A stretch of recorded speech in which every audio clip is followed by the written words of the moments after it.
Kapag natapat sa inyo ang mic, sisigaw kayo ng Eva na may kemot. Pakita nyo, girls. Eva! Ganun lang. Isa lang yun. Isa lang. Isa pa, ipakita nyo, girls. 1, 2, 3. Eva! Ganyan. Ganon. Wala namang energy. Wala Ang namang yata energy. yun. Yung katala. Ang susunod, napatapat ng microphone naman sisigaw ng Adan na may kasamang kantag. Ipakita nyo. Let's go. 1, 2, 3. Adan! Ganun lang, ganun lang. Malakas. Ang Ganon, lakas. ganon. Alternate lang yan hanggang makasagot lahat ng players kapag nalito at nagkamali. Out. Go home.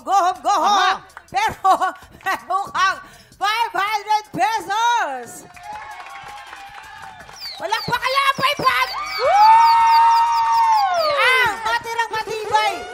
Siyempre, mag-uuwi ng 5,000 pesos! Grabe yun. At hindi lang yun, siya ang maglilinis ng studio. Wag. Ayun. Eto na, umpisa na natin ang Eva at Adan. Kaya naman, are you ready? Akalain, may balot dito. Ganda ng color. May parot na naiwan. Okay, ready ka na? Ready? And TikTok clock! Happy time